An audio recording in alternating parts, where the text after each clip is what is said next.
j'ai enfin trouvé ma place. En fait, j'y ai toujours été. Dans cette vidéo, j'aimerais te parler du cheminement que j'ai vécu autour du fait de trouver sa place.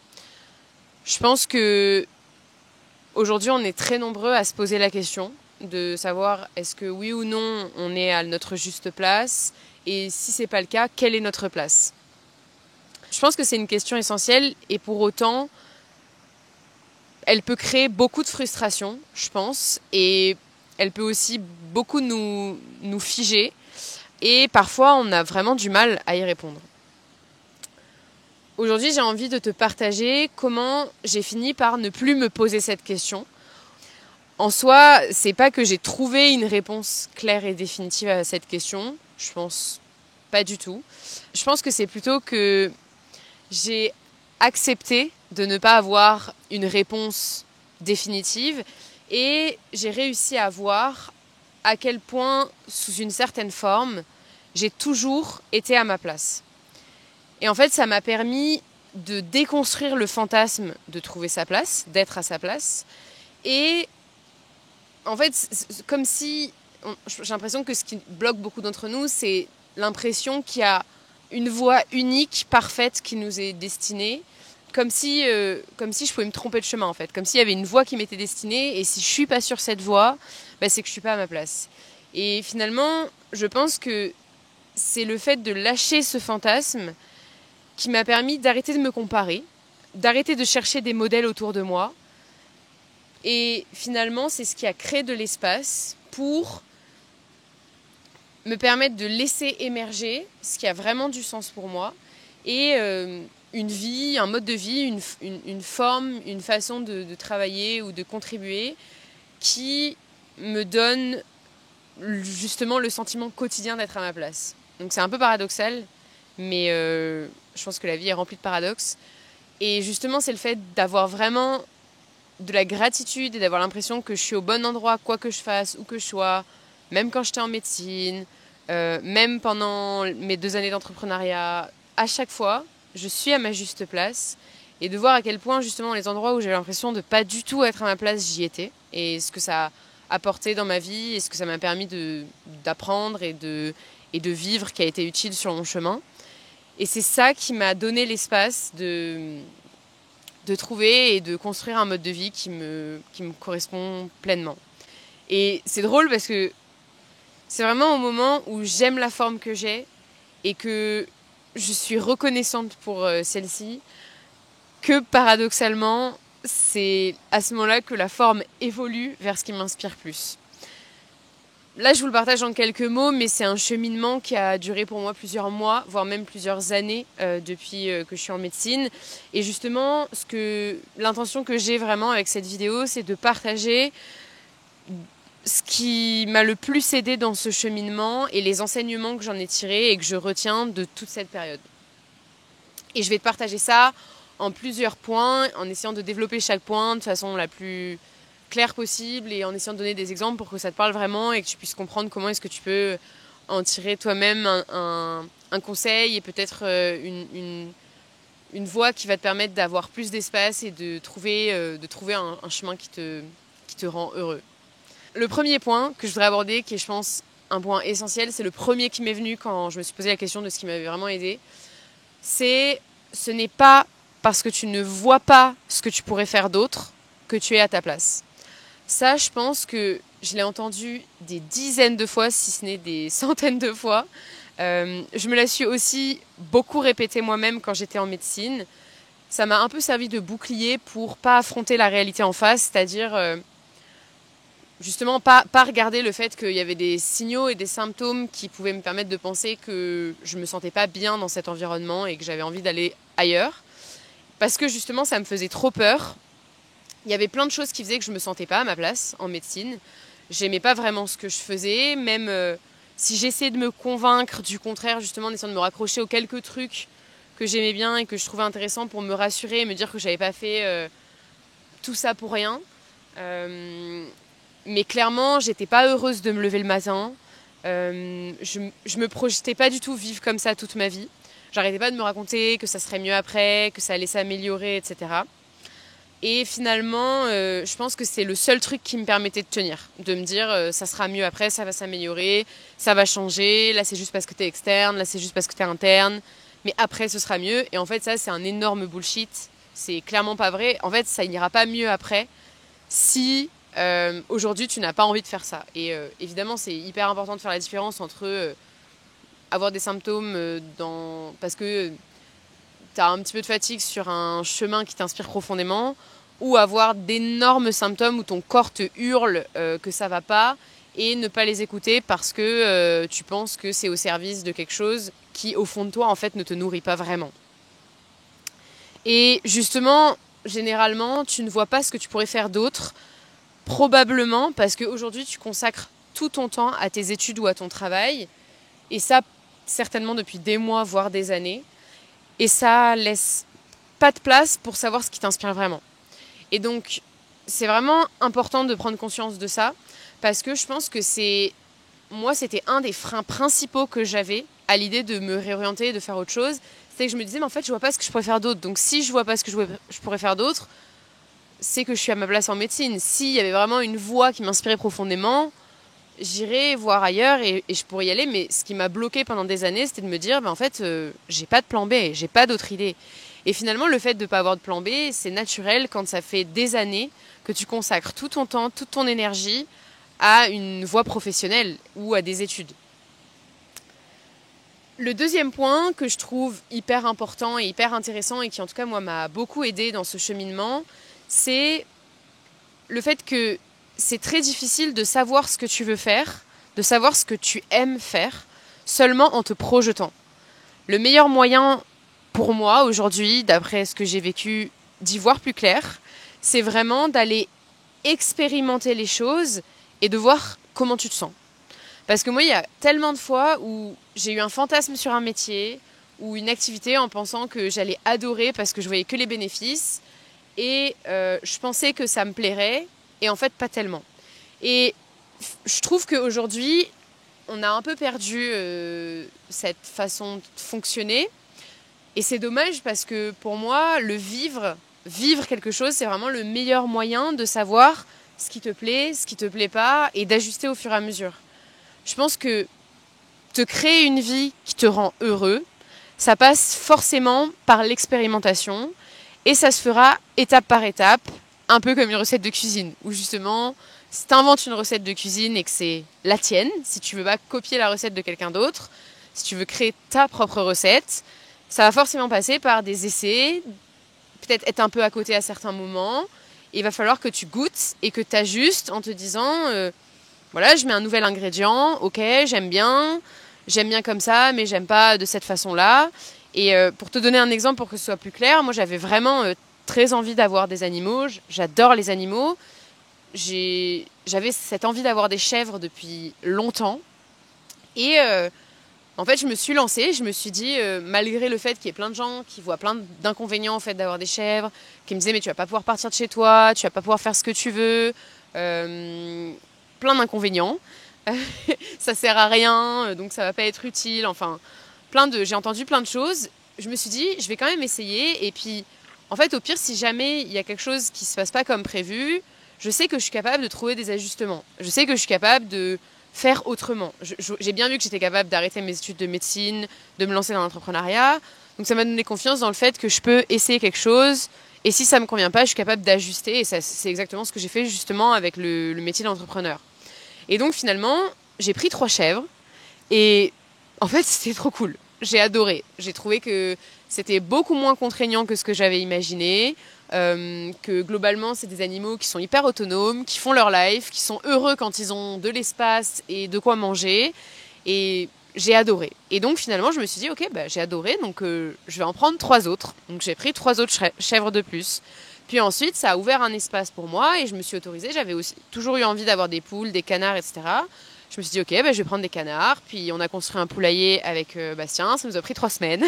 C'était beaucoup plus lent que prévu. Et c'était super chiant de construire le poulailler.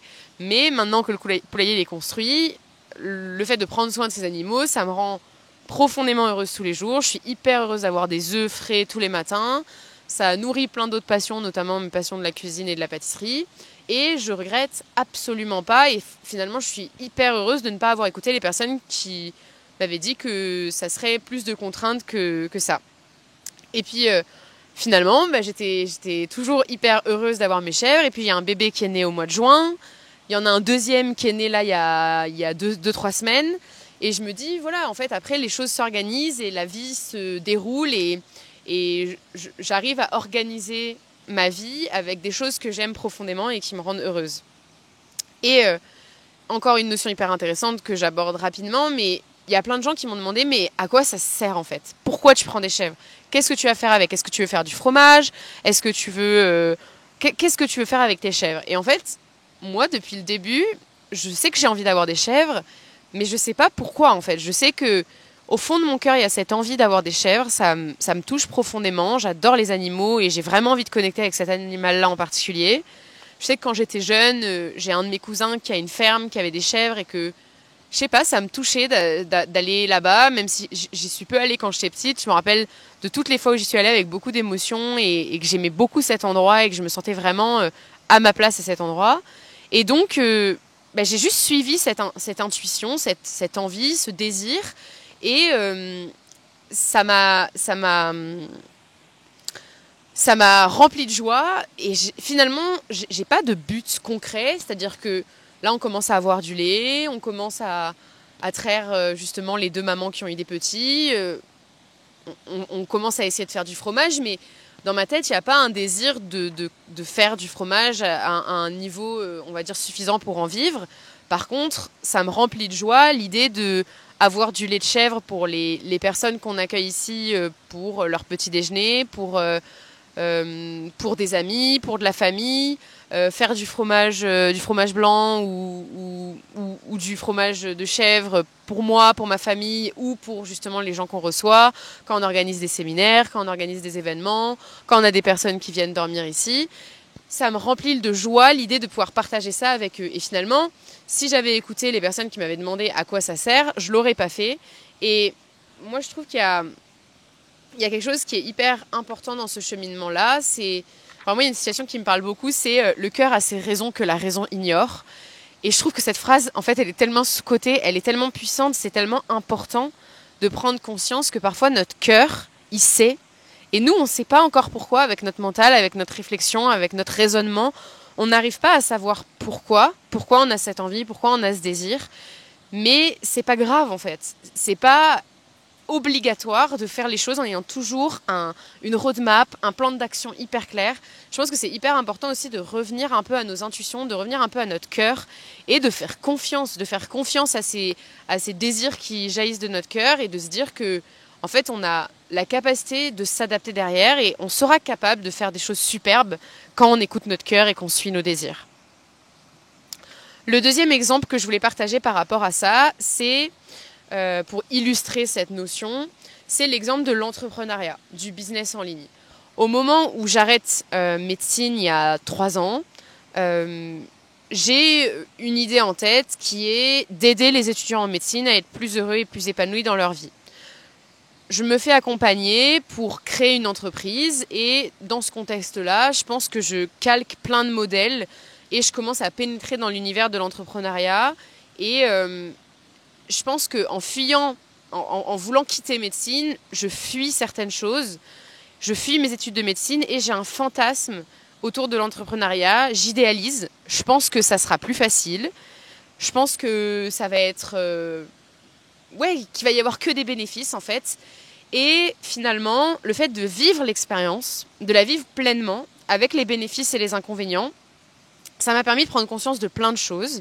Ça m'a permis de voir ce qui me plaît et ce qui me plaît pas dans ce qu'on m'a transmis, et d'ajuster un peu plus de ci, un peu moins de ça.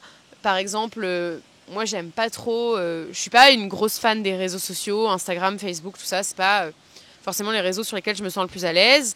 Ok, je suis pas obligée en fait. Je peux avoir un compte Insta. Il y a des gens peut-être qui me contactent par ces canaux-là.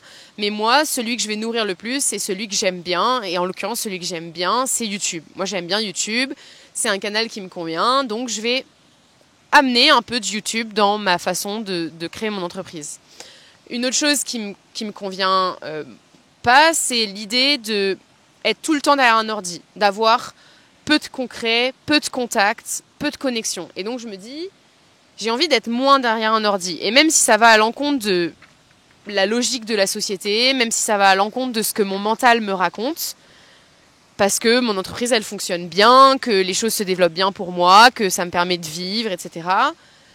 La logique voudrait que je continue ce chemin-là et que je continue à aller dans cette direction puisqu'elle fonctionne et que j'ai déjà fait un premier move important qui a été d'arrêter mes études de médecine. En fait, finalement, je décide de m'écouter et de diminuer énormément le temps que je passe derrière mon ordi, donc c'est-à-dire faire beaucoup moins de marketing, faire beaucoup moins de tout ce qu'on m'a enseigné autour du business en ligne et faire beaucoup plus de ce qui m'inspire. Et donc, je décide d'organiser mon premier séminaire. Et là, la magie opère. Ce premier séminaire, c'est justement pendant cet événement en présentiel, je sais que je suis au bon endroit. Je sens vraiment que ça résonne, ça vibre à l'intérieur de moi. C'est ça que j'ai envie de faire en fait. C'est ça ma place. Je sens que c'est fluide, c'est simple, c'est évident.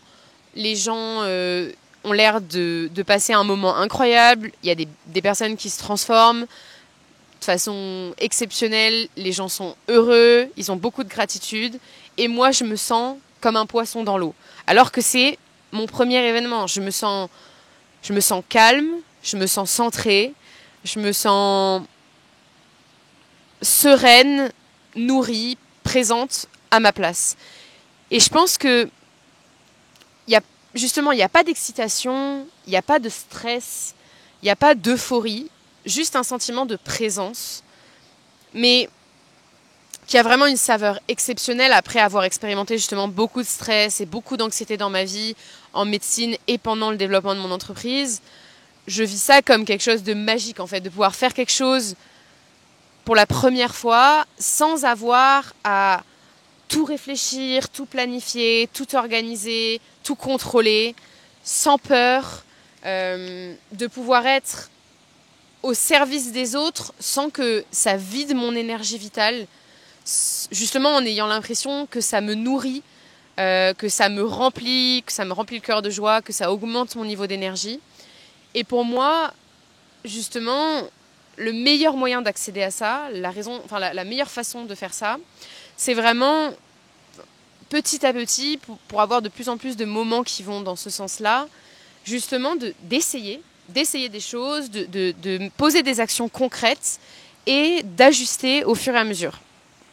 Et justement, c'est pour moi un enseignement énorme d'avoir compris ça, parce que là où je me suis lancée tête baissée dans l'entrepreneuriat, et finalement j'ai eu des résultats qui étaient très bons mais qui ne me remplissaient pas, le fait d'avoir lâché tout ça et d'avoir essayé plein de choses fait que petit à petit j'ai vécu de plus en plus d'expériences qui se rapprochent de ce qui m'inspire vraiment, de façon de plus en plus récurrente, de plus en plus longue, et dans différents espaces, dans différents domaines.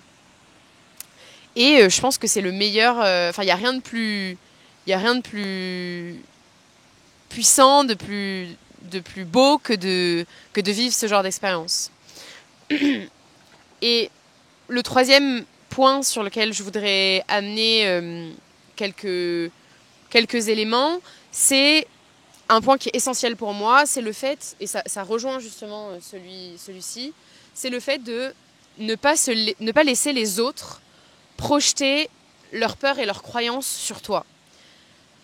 Qu'est-ce que je veux dire par là ? En fait, pour t'autoriser à vivre une vie qui te rend heureux et dans laquelle tu te sens à ta place, ça va être utile de prendre un peu de distance par rapport aux différentes autorités que tu as dans ta vie.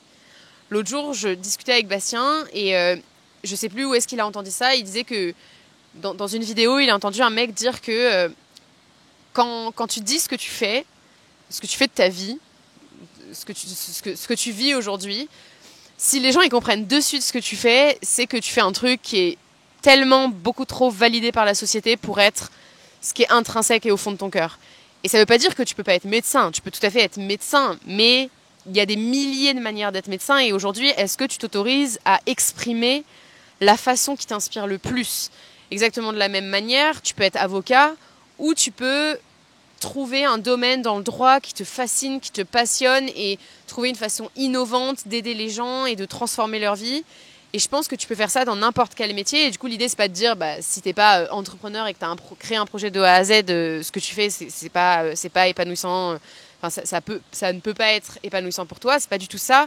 C'est juste de dire, aujourd'hui, la façon, enfin, en tout cas, la voie professionnelle qui t'épanouira pleinement, elle est nécessairement unique pour toi, en fait. Et pour ça, ça va être hyper important d'être capable de prendre un peu de distance, justement, avec les différentes autorités qui t'entourent. Et souvent, quand on vit ce genre de période de questionnement, comme un burn-out ou une remise en question professionnelle, quasiment toutes les personnes à qui on va en parler, elles vont avoir leur point de vue. Elles vont avoir leur avis sur les situations et elles vont te donner leurs petits conseils, qui n'est généralement qu'un reflet de leur propre peur et de leurs propres croyances, à propos de ce que on est censé faire pour être quelqu'un de bien dans notre société. Et en fait, les gens adorent projeter leurs propres injonctions sur toi parce que c'est une façon pour eux de les justifier et de justifier le fait de les avoir suivis toute leur vie, ces injonctions, et de ne pas les remettre en question. Et en fait, c'est hyper inconfortable pour eux, donc ils vont projeter leurs injonctions sur toi pour être certains qu'ils ont bien fait de suivre ces injonctions depuis le début de leur vie, parce que c'est trop inconfortable pour eux d'admettre que peut-être qu'ils auraient pu faire autrement. Et en fait, de manière générale, aujourd'hui, j'ai un peu tendance à me dire que je peux pas faire confiance aux personnes qui avancent des choses de façon certaine, 100% catégorique.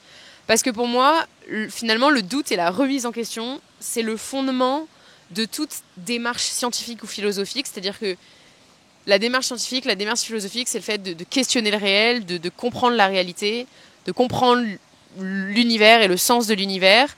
Et pour moi, on peut difficilement affirmer des choses de façon catégorique, et encore plus sur la vie et le chemin de quelqu'un d'autre que soi. Pour moi, en fait, il n'y a personne d'autre que toi qui ne peut savoir ce qui est vrai et ce qui est juste pour toi mieux que toi.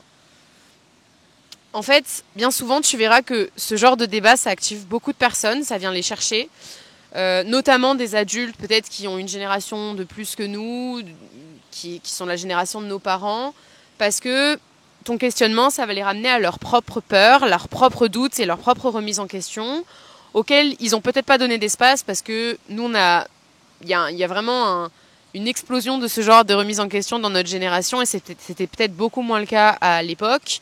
Et donc, ils ont, à notre âge, peut-être pas donné de place et d'espace à ces questionnements.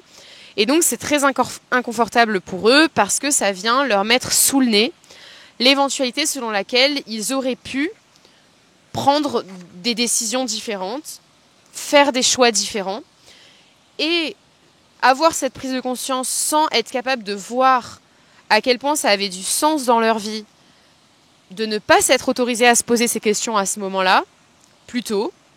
En fait, c'est trop douloureux pour eux. Si tu vois pas le sens que ça a eu de prendre les choix, de prendre les décisions que tu as prises, de faire les choix que tu as fait, c'est hyper inconfortable de te dire que tu aurais pu faire autre chose. Il n'y a qu'au moment où tu vois le sens, où tu es pleinement connecté au sens des décisions que tu as prises et à la perfection que c'était de prendre ces décisions-là, que tu peux envisager le fait que tu aurais pu faire autrement. Et je pense que c'est ça qui fait qu'il y a beaucoup de personnes qui vont avoir une réaction aussi intense et aussi catégorique, parce que ça leur permet de se rassurer et de se dire qu'ils ont fait le bon choix. Je pense que c'est une des plus grosses peurs de l'être humain, de pas faire le bon choix. Et finalement, quand tu vois ça, ça te permet d'avoir de l'empathie en fait pour ces personnes-là et de pas te laisser impacter par les peurs et les injonctions et les croyances qu'ils vont projeter sur toi, parce que tu vas te rendre compte qu'en fait tout ce qu'ils disent, ça ne parle que d'eux-mêmes et ça n'a rien à voir, absolument rien à voir avec toi. Souvent, de toute façon, de manière générale, souvent les gens ne parlent que d'eux-mêmes et ils filtrent le monde avec leurs valeurs et avec ce qui est essentiel à leurs yeux. Et donc, je pense que j'irai pas jusqu'à généraliser, à dire que personne peut te donner de meilleurs conseils que toi, parce que je pense qu'il y a plein de gens qui peuvent t'aider. Et moi, on m'a beaucoup aidé dans ce cheminement et dans ces questionnements-là. Mais pour autant, je pense qu'il y a personne mieux que toi qui sait ce que tu as envie de faire. et la façon dont tu as envie de le faire. Et il n'y a personne mieux que toi qui peut aussi apprendre à comprendre et à lire les symptômes que tu expérimentes et qui te guide justement pour écouter ton corps, écouter ton cœur et choisir un chemin de vie qui t'inspirera profondément. Souvent, les plus grosses autorités auxquelles on est subordonné, ça va être nos parents. En général, leur modèle du monde, leur vision de la vie, leur vision de ce qui est bien ou mal, et les attentes qu'ils vont projeter sur nous, ça va constituer une grosse partie de notre modèle du monde et de notre façon de fonctionner. Le but, c'est pas du tout de condamner nos parents, parce que nos parents, ils nous ont apporté énormément, et ils sont permis de construire qui on est aujourd'hui. Donc au contraire, le but, c'est juste d'avoir de la gratitude et de ressentir vraiment tout ce que ça nous a apporté d'avoir ces croyances, mais juste d'être capable de prendre du recul et de voir à quel point leur modèle du monde impacte aujourd'hui ta vie et à quel point ça construit ton modèle du monde, justement. Et à quel point aujourd'hui ça limite l'expression de ton vrai toi. Juste être capable d'observer, d'avoir justement, comme je le disais, de la gratitude pour ce que ça t'a appris, ce que ça t'a apporté, mais être capable de t'en dissocier, de ne plus t'y identifier en fait, de ne plus avoir la perception que le modèle du monde de tes parents, c'est toi, c'est ton modèle du monde. Juste en gros, élargir le champ des possibles, créer de l'espace pour pouvoir identifier ton vrai toi et savoir qui tu es. L'autre catégorie de personnes qui va souvent être une autorité ou en tout cas nous amener beaucoup de croyances et construire notre modèle du monde, en général, c'est nos amis, notre cercle social et notre partenaire quand on vit en couple. C'est pas toujours le cas, mais souvent ce sont des personnes qui font la même chose que toi. Et ça veut pas nécessairement dire qu'ils ne sont pas de bons conseils. Ça veut juste dire qu'il y a de fortes chances qu'ils aient les mêmes limites que toi. Par exemple, tes amis en médecine, ils vont accepter la même chose que toi.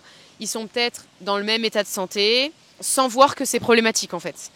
Il peut y avoir le même phénomène que ce dont on parlait tout à l'heure, un besoin de se rassurer, de confirmer qu'ils sont à leur place, en te convainquant que c'est le cas pour toi aussi.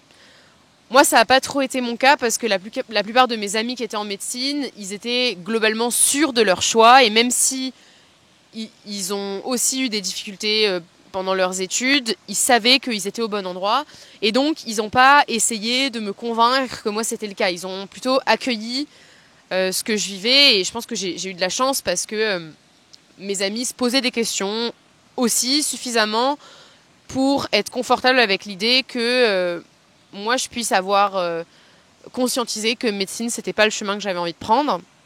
Et donc finalement j'ai plutôt eu l'impression d'avoir été accueillie dans ce que je ressentais, de ne pas avoir été jugée et j'ai pas eu l'impression que mes amis me disaient ce que j'étais censée faire, au contraire. J'ai plutôt l'impression qu'elles m'ont soutenue dans ce que j'ai vécu.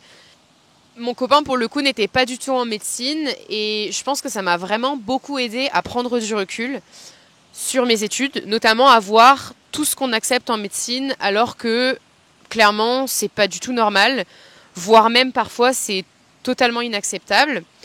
Et justement, moi, ça m'a beaucoup aidé à avoir conscience de ça. Parfois, ça peut être un peu un inconvénient parce que potentiellement les personnes ne comprennent pas ce qu'on vit et donc on se sent moins compris. Mais pour moi, ça a vraiment été bénéfique parce que ça m'a permis d'avoir une autre perspective que celle que j'avais. Le quatrième point que je voulais aborder, c'est le fait de trouver ton vrai toi. C'est un point que j'ai déjà un petit peu abordé et qui, en fait, pour moi, consiste en 2 points principaux que je voudrais vous partager aujourd'hui. Le premier, c'est le fait de connaître ses valeurs hautes et les comprendre. Et le deuxième, c'est le processus d'individuation de Jung. Donc il y a plusieurs choses que je voulais partager au sujet des valeurs. Je pense que je pourrais faire une vidéo entière, voire même plusieurs vidéos au sujet des valeurs, parce que c'est vraiment un vaste sujet qui est passionnant. Encore une fois, je vous invite à vous intéresser aux travaux du docteur John Demartini et plus particulièrement à son livre qui s'appelle The Value Factor, qui existe très certainement en français, qui est un livre qui est consacré entièrement à la compréhension de ce que sont les valeurs et à comment est-ce qu'on peut les déterminer. je voudrais revenir rapidement dessus et partager quelque chose que j'ai toujours trouvé intéressant à propos des valeurs, mais que j'ai vraiment compris que très récemment. C'est cette idée selon laquelle nos valeurs hautes sont vraiment ce qu'on fait le plus naturellement. Et finalement, tout ce qu'on peut faire, c'est s'autoriser à vivre ça pleinement et à l'intégrer dans notre vie professionnelle, en faire notre travail en fait. C'est la citation de Confucius, « Choisissez un travail que vous aimez et vous n'aurez plus à travailler un seul jour de votre vie ». Et en fait, ce que j'ai compris moi très récemment, c'est il y a des choses que je fais très naturellement et que j'avais presque pas identifiées quand j'ai fait le travail sur mes valeurs parce que justement ça me paraissait tellement évident que pour moi c'était comme ça que fonctionnaient tous les autres êtres humains. Et du coup, c'est ça qui est assez drôle, c'est que malgré le fait qu'on m'ait dit plusieurs fois ça dans mon cheminement sur les valeurs, je l'avais pas vraiment conscientisé, je n'avais pas vraiment réalisé à quel point j'avais des lunettes qui m'empêchaient de voir ces choses que je fais tellement naturellement. Pour moi, par exemple, une de ces choses, c'est partager ce que j'ai appris autour justement de toutes ces questions de santé mentale, de philosophie, de bonheur, du sens de la vie, etc. De toutes ces questions-là, j'aime beaucoup parler, partager, transmettre, lire, écrire autour de ces sujets. Et pour moi, en fait, c'était tellement évident que j'avais pas nécessairement réalisé à quel point ça me nourrissait quand j'avais l'espace de le faire, et j'avais construit mon entreprise d'une façon où c'était pas priorisé en fait, c'était plutôt une chose que je faisais pour mon plaisir, et donc c'était pas valorisé dans mon entreprise. C'est-à-dire que en fait cette compétence n'était pas directement mise au service du développement de mon entreprise.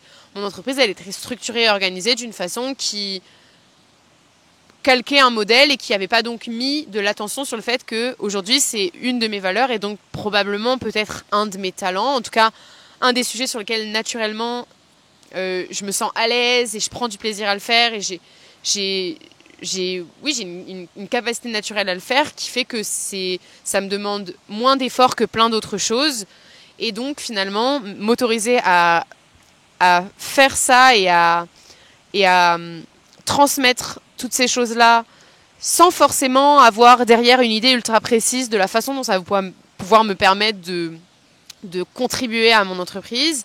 Ça m'a donné l'espace, et c'est cet espace qui m'a permis de nourrir cette valeur et de juste lui donner un espace, la possibilité d'exister de la façon la plus simple et la plus naturelle pour moi, sans la mettre dans un cadre et lui laisser tout l'espace pour s'exprimer. Le deuxième exemple, c'est autour de la cuisine, de la pâtisserie, du fait de recevoir, de prendre soin des personnes que j'aime, d'organiser des moments de qualité pour passer du temps avec des personnes que je trouve chouettes et intéressantes. Et ça, par exemple, encore une fois, dans l'entreprise que j'avais créée, ça n'avait pas du tout l'espace de s'exprimer, parce qu'il y avait cette idée de j'organiserai un séminaire, mais c'était pas j'organise un séminaire par mois ou j'organise un séminaire par semaine. C'était vraiment bon, j'organiserai un séminaire parce que ça me fait plaisir, mais du coup, ça prendra une place secondaire. Alors qu'en fait, aujourd'hui, prendre soin des gens dans cet aspect-là, c'est vraiment un de mes talents, une des choses pour lesquelles je suis naturellement douée, naturellement en joie, naturellement enthousiaste. Il y a vraiment des choses comme faire tous les repas, etc. Mais même juste préparer le lit d'une personne, faire en sorte que l'espace dans lequel elle dorme, il sente bon. Enfin, des choses super simples qui pour moi sont évidentes, mais qui pour d'autres personnes, ça leur paraîtrait super chiant et ils n'auraient pas envie de le faire. Et donc ce qui va être intéressant, c'est de se dire, ok, comment est-ce que je peux juste me mettre au service de cette valeur le plus souvent possible, sous une forme qui m'inspire le plus possible, et comment je peux la mettre au service de ma vie professionnelle en fait. Comment cette valeur, elle peut avoir l'espace de s'exprimer de la façon la plus naturelle et spontanée possible. Et finalement, le fait de l'autoriser à s'exprimer, je vois bien que ça s'organise naturellement pour me permettre de construire mon activité autour de ça. Mais c'est finalement le sens inverse. C'est-à-dire qu'au lieu de me dire comment est-ce que je peux rentabiliser cette valeur, je me suis dit comment est-ce que je peux laisser cette valeur s'exprimer le plus possible, le plus naturellement possible, sans essayer de l'enfermer dans un cadre. Et c'est le fait d'avoir fait ça qui lui a donné suffisamment d'espace pour qu'elle rayonne suffisamment pour que ça puisse me permettre de trouver des activités dans cette thématique-là et donc de vivre de ça. Et notamment, j'ai une amie qui m'a proposé de faire les repas pour une de ses retraites. Et j'ai encore plusieurs opportunités qui arrivent et qui sont arrivées récemment dans cette thématique-là. Et enfin, le dernier élément, le dernier exemple en tout cas que je mets dans cette notion de valeur, c'est le fait de passer du temps à l'extérieur. Alors là, un peu moins parce qu'il commence à faire super froid. Mais du coup, voilà, j'ai une grosse valeur sur passer du temps à l'extérieur, sur prendre soin de mes animaux, m'occuper de mon potager, faire pousser des trucs, faire tout un tas de choses qui se passent à l'extérieur. Et tout ça, ces 3 éléments-là, c'est les choses que je fais le plus naturellement et qui me font me sentir nourrie, qui me font me sentir pleine d'énergie. Et au début, j'ai pensé que j'avais besoin de faire un travail où je suis souvent à la maison parce que du coup, je me disais, c'est un bon ajustement parce que je peux prendre le temps de lire autant que j'en ai envie pendant mes pauses. Je peux avoir le temps de faire mes repas, de cuisiner, de passer du temps à l'extérieur, de lire, de me balader, de prendre soin de mes animaux. Et en fait, à un moment, je me suis dit, mais en fait, est-ce que je pourrais pas juste faire tout ce que je fais le plus naturellement et en faire mon travail ? Est-ce que ce serait pas possible de faire ça ? Et en fait, c'est un truc de fou, comme pour pas prendre le risque d'être trop idéaliste, on en devient pessimiste. Combien de fois j'ai entendu des gens dire tu peux pas faire tout ce dont tu as envie. C'est jamais que du plaisir. Il y a plein de gens qui disent ça en fait. Oui, la vie c'est jamais que du plaisir. Et en fait, je pense que c'est important de pas être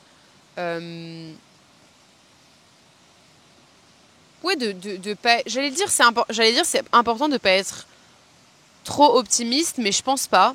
En fait, je pense que en France, en tout cas, en France, on n'a pas besoin d'excuses pour être pessimiste, pour voir les choses de façon négative, etc. Sans raison. On n'a pas besoin d'avoir de raison, de justifier quand on est négatif ou pessimiste. Par contre, j'ai l'impression que quand on est trop optimiste, limite, il faudrait en faire des caisses, trouver des justifications et limite, c'est pas accepté socialement d'être optimiste sans raison. En fait, les gens, ils ont tellement besoin de justifications, alors que pour moi, j'ai vraiment l'impression que dans ce que je vis et dans ce que j'ai vécu récemment, plus je m'autorise à voir les choses de la façon dont j'ai envie de les voir, plus les choses se matérialisent de la façon dont j'ai envie de les voir. Et donc finalement, je pense que c'est important d'être conscient des challenges et des choses qu'on peut rencontrer sur notre chemin, mais plutôt que de se restreindre et de se limiter, pourquoi est-ce qu'on n'essaierait pas de faire le plus possible de choses qui nous inspirent et de déléguer, quand c'est possible, les tâches qui nous vident de notre énergie à quelqu'un qui aime le faire idéalement? Est-ce que ce serait pas incroyable? Est-ce que le monde n'irait pas beaucoup mieux si on faisait tous, la plupart du temps, des choses qui nous inspirent profondément? Et finalement, moi je suis convaincue de ça et je pense que c'est une réflexion que j'ai eue souvent avec ma mère, de me dire, dans l'univers par exemple des thérapeutes, il n'y a pas forcément une catégorie de thérapeutes qui est meilleure que les autres. Genre par exemple les psychologues ne sont pas meilleurs nécessairement que les psychiatres ou les hypnothérapeutes ne sont pas forcément meilleurs que les psychologues. Mais par contre, s'il y a une chose qui va faire la différence entre un bon psychologue et un mauvais psychologue, entre un bon hypnothérapeute et un mauvais hypnothérapeute, entre un bon coach et un mauvais coach, c'est est-ce que cette personne, elle est profondément heureuse, inspirée et enthousiaste dans ce qu'elle fait. Et je trouve que c'est valable dans toutes les thématiques. Quand tu vas au resto, si tu as un serveur qui kiffe ce qu'il fait, quand tu as, un restaurateur qui est passionné par ce qu'il fait, quand tu as des gens qui te reçoivent dans un hôtel ou dans un gîte qui sont profondément heureux de recevoir, est-ce que ça fait pas toute la différence? Est-ce que ça va pas complètement transformer ton expérience? Bon, je vois venir ceux qui vont me dire oui, mais personne ne voudrait faire certains métiers. Je suis pas convaincue de ça parce que moi je vois qu'il y a vraiment, par exemple entre Bastien et moi, il y a des choses que j'adore profondément faire qu'il déteste faire et inversement. Donc je suis convaincue que si on revalorisait certains métiers justement qui sont peut-être les métiers auxquels vous pensez ou dites ça, personne ne voudrait le faire, peut-être que si juste on revalorisait ces métiers et on arrêtait d'avoir un jugement, parce qu'en France aussi on a énormément de jugements sur plein de métiers, comme si on n'était pas médecin, avocat ou dirigeant d'une entreprise, on n'avait pas de valeur. Et en fait je trouve ça complètement en fait, on passe complètement à côté de l'essentiel. Genre, le but de la vie, c'est pas d'avoir un statut social. Le but de la vie, c'est d'être heureux. C'est d'être heureux de te lever le matin et de faire un truc qui te donne la banane, quoi, qui te rend profondément joyeux. Et donc, finalement, moi, je suis sûre que si on revalorisait ces métiers-là, il y aurait plein de gens qui auraient naturellement envie de le faire. Et même, enfin, je pense qu'on y gagnerait tous, en fait, à réussir à retrouver le chemin d'une société dans laquelle les gens font ce qui les inspire vraiment. Donc, c'est ce que je voulais vous dire à propos des valeurs. C'est un vaste sujet et je pense qu'il y aurait encore beaucoup d'autres choses à dire. Mais il y a un deuxième sujet que je voulais aborder et qui est vraiment profondément passionnant pour moi. C'est le processus d'individuation de Jung. Donc finalement, si je devais définir ce que c'est le processus d'individuation, pour moi, c'est le chemin pour devenir vraiment soi-même et se reconnecter à qui on est vraiment au-delà des rôles que l'on joue, que Jung appelle les personas. En gros, ce qu'on attend de nous, ce qu'on croit devoir être pour être quelqu'un de bien, ça nous fait jouer des rôles et l'idée c'est de, à travers ce processus d'individuation, découvrir qui on est pleinement au-delà de ces masques-là. Et il y a une citation que j'aime bien, je ne sais plus exactement d'où elle vient, qui est dans la vie, on peut soit être quelqu'un de bien, soit se réaliser pleinement. Et je crois que cette situation est complètement, profondément vraie. Et en fait, l'objectif du processus d'individuation, ça va être d'embrasser toutes les parts de nous. En fait, on est complet, entier, avec toutes les parts, tous les traits de caractère. On a tout en nous, mais on va mettre de côté, on va réprimer certaines parts de nous pour être accepté, pour être aimé, pour être validé socialement par nos parents, à l'école, dans la société. Et en fait, ces parts que l'on réprime, c'est ce que Jung va appeler l'ombre. En fait, c'est un peu... ça va être des envies, des traits de caractère, des rêves, des émotions, des choses, des parts de nous qu'on aura refoulées. Et le but du processus d'individuation, ça va être de réintégrer ces parts de nous, de les reconnaître et d'apprendre à les aimer et de voir leur utilité. On peut clairement faire le lien avec la méthode de Martini qui permet d'apprendre à aimer toutes les parts de nous en rééquilibrant nos perceptions. Et c'est ce que je trouve hyper intéressant, justement, c'est le lien entre ces deux visions qui peuvent amener au même résultat. Et finalement, l'objectif final, ça va être de révéler son soi authentique, son vrai soi, libéré de nos jugements et de nos perceptions incomplètes. Je vais vous donner un bref aperçu de ce processus, mais si je devais rentrer dans le détail, je pense que ça ferait l'objet d'une vidéo complète et ça m'inspire de le faire, donc je pense que je prendrai le temps de le faire. Mais aujourd'hui, je veux juste vous donner la vision globale de ce que ça représente. D'après Jung, ce processus, il se fait en 4 étapes. La première étape, ça va être donc de passer de la persona au vrai moi, donc c'est-à-dire de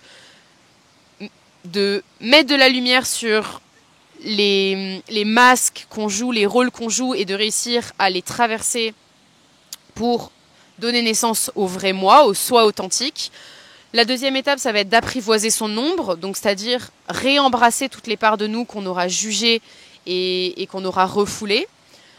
La troisième étape, ça va être de réconcilier les contraires, donc c'est-à-dire voir qu'on est tout à la fois, qu'on est toujours les deux polarités, qu'on n'est pas égoïste ou altruiste, mais qu'on est toujours les deux, et ça, selon les contextes et les situations. Et enfin, la dernière étape, ça va être d'intégrer l'anima et l'animus. Donc l'anima, je crois que c'est la part féminine donc pour l'homme, et l'animus, c'est la part masculine pour la femme.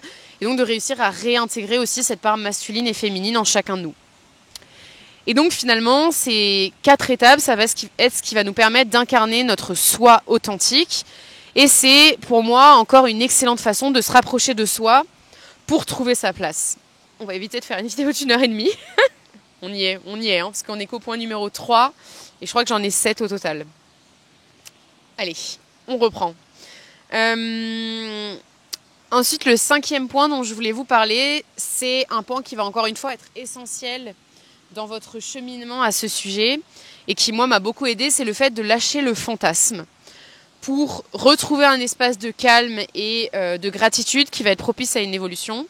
Il y a une citation de Tony Robbins qui moi me parle beaucoup. Transforme tes attentes en gratitude.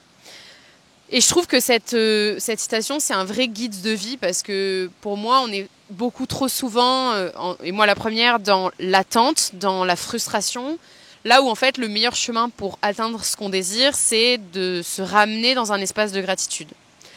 Et donc, comment faire ça? Ce que vous pouvez faire, c'est très simple, c'est aller voir sous quelle forme tu as toujours été à ta place. En gros, tu peux choisir le moment spécifique où tu perçois que tu n'étais pas à ta place et te poser la question, sous quelle forme j'étais à ma juste place dans ce moment spécifique. Et une fois que tu as identifié cette forme, tu peux aller voir les bénéfices de cette forme.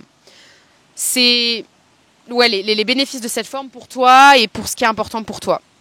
C'est un exercice qui est simple mais qui est ultra puissant. Là, je le dis en 2 mots, mais ça prend un petit peu de temps. Il faut que tu te poses 15-20 minutes sur un carnet et que tu prennes vraiment le temps d'aller voir jusqu'à ressentir que tu étais à ta place et aller voir les bénéfices de la forme sous laquelle tu étais à ta place. Ça va vraiment transformer ta vision sur tous les espaces où tu as la perception que tu n'étais pas à ta place. Exemple pour moi avec le fait de le voir quand j'étais en médecine, ça m'a permis d'avoir beaucoup plus de paix. Le fait de le voir quand j'étais dans mon business et sous une forme qui me plaisait moins, ça m'a permis aussi d'avoir de la gratitude pour cet espace-là et de plus être dans la frustration et donc de laisser émerger une nouvelle façon de construire mon entreprise. Et l'idée, ça va être de vraiment aller jusqu'à avoir de l'amour et de la gratitude pour cette forme-là et de voir le sens de ce que tu as vécu et de commencer à ressentir à l'intérieur de toi que tu as toujours été à ta place. Et en fait, ça, à quoi ça va te servir? Ça va te servir à ne plus avoir peur de te tromper, à réaccéder à un état de calme et de sérénité dans lequel tu vas pouvoir réfléchir et te questionner pour savoir ce que tu as envie de faire et qu'est-ce qu'il y a à l'intérieur de ton cœur. La deuxième chose que tu peux faire, et qui est intéressante aussi par rapport au sujet des valeurs dont je parlais tout à l'heure, c'est de voir que tu exprimes toujours tes valeurs hautes, en toutes circonstances. Et encore une fois, ça va te permettre de lâcher le fantasme d'être aligné. Ça, moi, c'est un peu un fantasme qui m'a beaucoup challengée parce que justement, j'avais l'impression que je devais rechercher un espace dans lequel tout était plus simple, tout était plus facile, etc. Et c'était inconscient. J'avais conscience que c'était un idéal et que c'était pas ça que je devais rechercher, mais inconsciemment, j'avais l'impression que les choses devraient être plus fluides. Et finalement, le fait de voir que c'est un énorme fantasme de penser que vivre dans ses valeurs, ça doit être simple, ça doit être facile. Et finalement, c'est vraiment à partir du moment où tu te rends compte que tu as toujours été dans tes valeurs et tu exprimeras toujours tes valeurs et que le jeu, c'est pas de passer d'une vie où tu n'exprimes pas tes valeurs à une vie où tu exprimes tes valeurs, mais plutôt de reconnaître sous quelle forme tu les exprimes, avoir de la gratitude pour cette forme. Et c'est le fait d'avoir de la gratitude pour cette forme qui va te permettre d'évoluer, de faire évoluer la forme. Je sais que c'est paradoxal, mais franchement, c'est impressionnant comme ça marche à tous les coups. Et moi, ça me fait toujours la même blague. À chaque fois, je suis en frustration et je me bats contre moi-même. Puis je finis par comprendre que, en fait, le seul jeu que j'ai, le seul move que j'ai à faire, c'est de me ramener dans un espace de gratitude.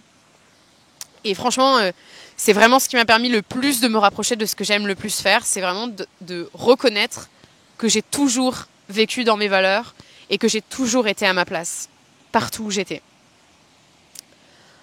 Le 6e point que je voulais aborder, c'est le fait que dans ton cœur, tu sais déjà. T'as pas besoin de te creuser la tête pour savoir ce que tu aimes et ce qui compte le plus pour toi. Tout ce que tu peux faire finalement aujourd'hui pour accéder à ce qui te touche le plus, c'est enlever toutes les couches d'injonction que tu te mets et qu'on se met tous. Et c'est du taf, je te le fais pas dire. Ça prend du temps. Et ça demande aussi une vraie honnêteté envers toi-même, mais c'est vraiment un putain de cadeau. Par exemple, pour moi, il y a eu un moment où j'ai eu une grosse prise de conscience. J'étais à un séminaire à Paris qui était un séminaire sur la raison d'être. Et dans ce séminaire, j'étais frustrée, j'étais saoulée, j'avais l'impression de pas savoir, de pas avoir de clarté, de toujours me poser les mêmes questions, de toujours arriver aux mêmes réponses et de ne pas voir de vraie évolution dans mon cheminement. Encore une fois, beaucoup dans la frustration. Et en fait, à un moment donné, la personne qui organise le séminaire échange avec moi pour m'aider à avoir plus de clarté justement sur ma raison d'être. Et à un moment donné, je finis par m'énerver et lui dire, mais en fait, j'explose. Et je lui dis, mais je vais pas devenir bergère, quoi. Genre, tu te rends pas compte. Et en fait, au moment où je le dis, il y a un silence complet dans la pièce. Et ça me laisse juste le temps de réfléchir et d'intégrer ce que je viens de dire. Et en fait, en le disant, je me rends compte. Je me rends compte, en fait, de l'évidence. De à quel point je ne m'autorisais pas à faire ce qui m'inspire vraiment par jugement, en fait, par peur. Je me disais, mais c'est ridicule de vouloir des chèvres, ma pauvre, qu'est-ce que tu vas faire de ta vie? Tu vas pas arrêter médecine pour élever des chèvres dans les Cévennes, t'as pété un câble. Et en fait, à ce moment-là, je me rends compte que j'ai un énorme jugement sur ça. Je me dis, mais c'est pas un projet de vie, ça, c'est un délire, c'est pas concret. Et c'est important de rappeler que à ce moment-là, le rêve qui réside au fond de moi, le rêve qui réside au fond de ton cœur, il a peut-être pas l'air hyper construit, hyper cohérent au premier abord, et peut-être qu'en intellectualisant, tu vois pas le sens et tu comprends pas comment ça va te permettre d'avoir une vie professionnelle épanouie. Et ça demande juste un pas de confiance, en fait. Ça te demande juste de faire confiance. Et en fait, à ce moment-là, moi, le symbole de la bergère, ça a eu un impact hyper fort. En fait, je me suis rendu compte, mais c'est hyper drôle que ce soit les mots que j'ai utilisés et que je dise, mais je vais pas devenir bergère, comme si, oui, il y avait ce mépris, en fait, de dire, je vais pas devenir bergère, comme si moi, je valais mieux que ça. Alors qu'en fait, c'est ridicule de penser ça. Et je dis pas ça pour que tu culpabilises et que tu te juges, mais en fait, c'est dommage et c'est bête de penser ça parce que ça te coupe de ce qui est vraiment important pour toi. Et c'est juste un petit excès d'ego, en fait, qui vient de dire, oh là là, mais t'as fait des études, mais tu te rends pas compte, genre t'es trop intelligent pour faire ça. Alors qu'en fait, non. En fait, t'as besoin de toute l'intelligence du monde pour réaliser le projet qu'il y a au fond de ton cœur.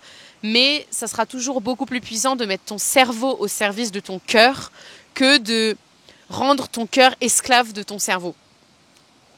Et donc, à ce moment-là, je prends conscience de l'image, de l'archétype de la bergère qui est une femme libre, qui suit sa voie, son propre chemin, qui guide les autres. Et je me dis, en fait, c'est hyper drôle parce que finalement, c'est un très bon archétype pour représenter ce que j'ai envie de faire, qui est de créer mon propre chemin et transmettre ce que je vis et ce que j'expérimente à d'autres êtres humains pour qu'ils puissent à leur tour vivre leur propre chemin. Et donc à ce moment-là, ça m'a beaucoup touchée et ça m'a permis de vraiment prendre conscience et réaliser à quel point je jugeais ce qu'il y avait au fond de mon cœur.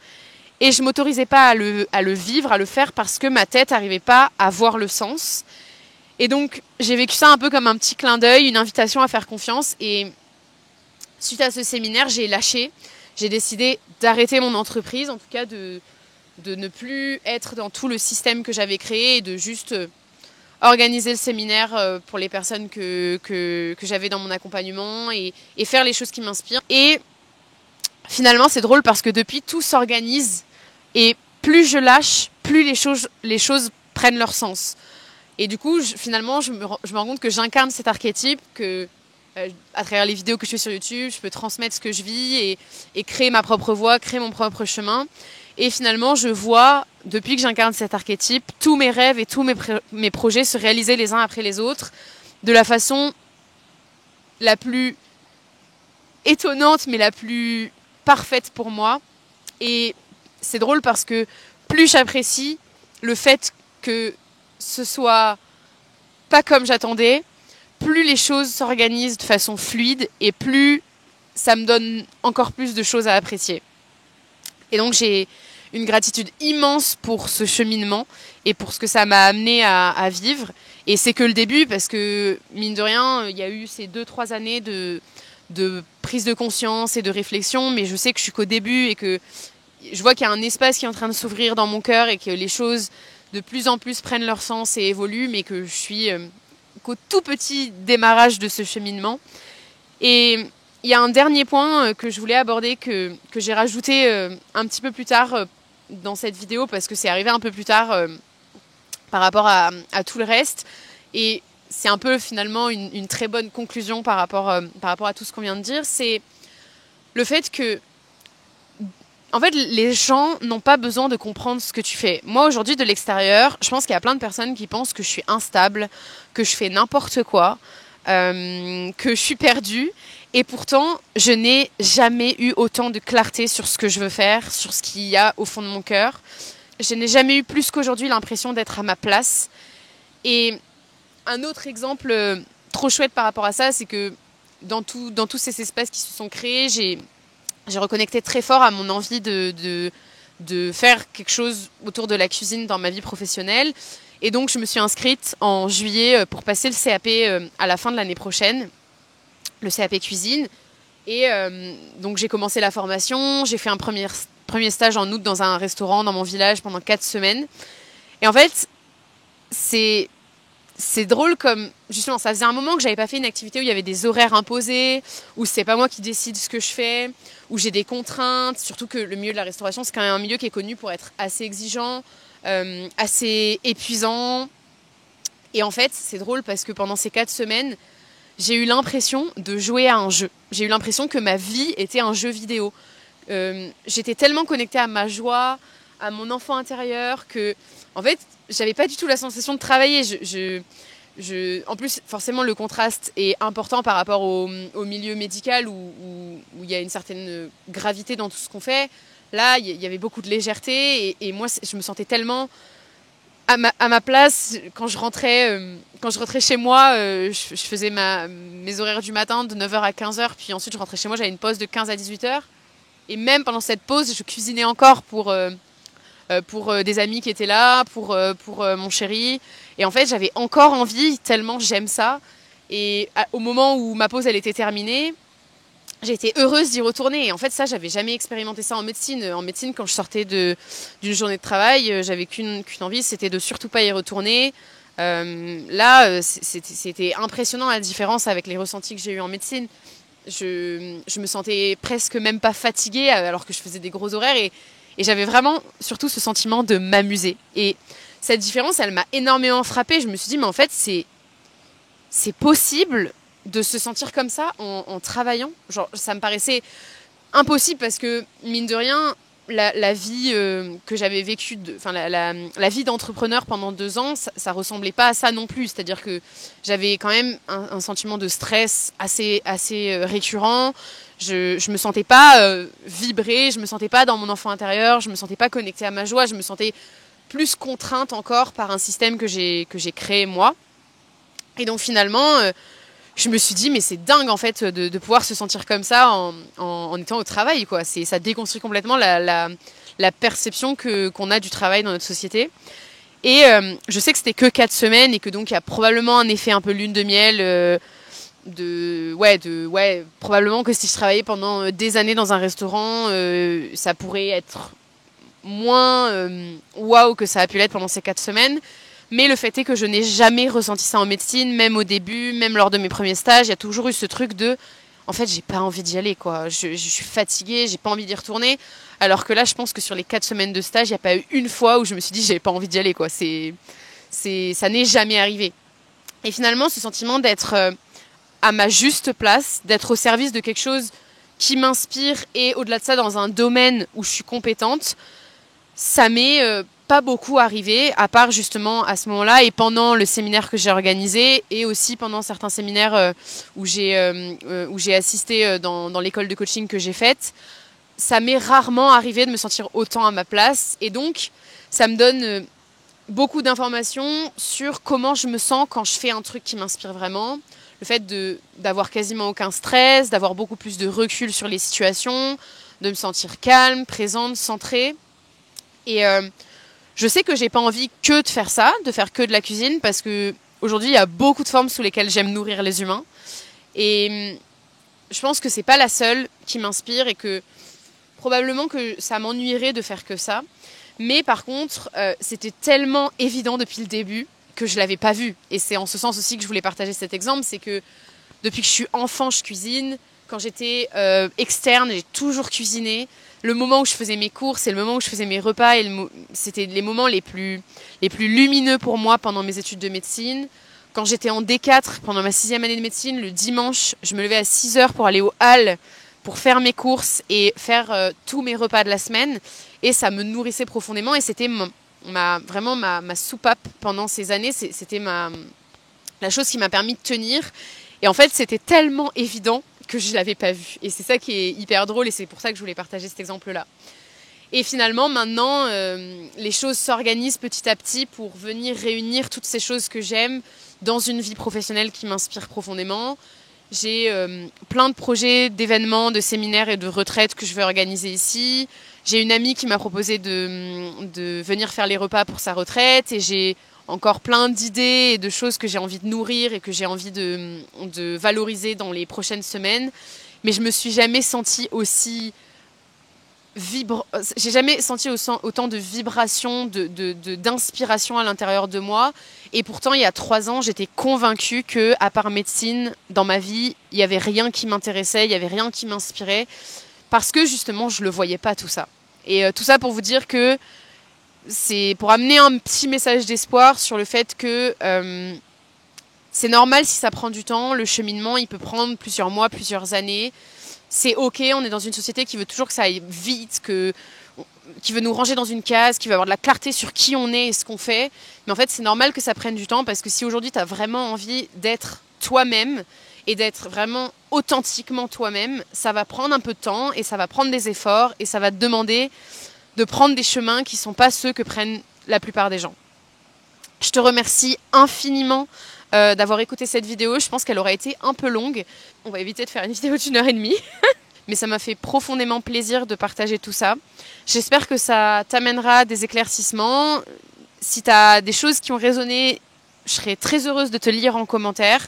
S'il y a des choses avec lesquelles tu n'es pas d'accord ou sur lesquelles tu as des questions, c'est avec grand plaisir aussi que je répondrai à tes interrogations. Je vous souhaite une très belle journée, une très belle semaine. Prenez soin de vous et à très vite pour une prochaine vidéo.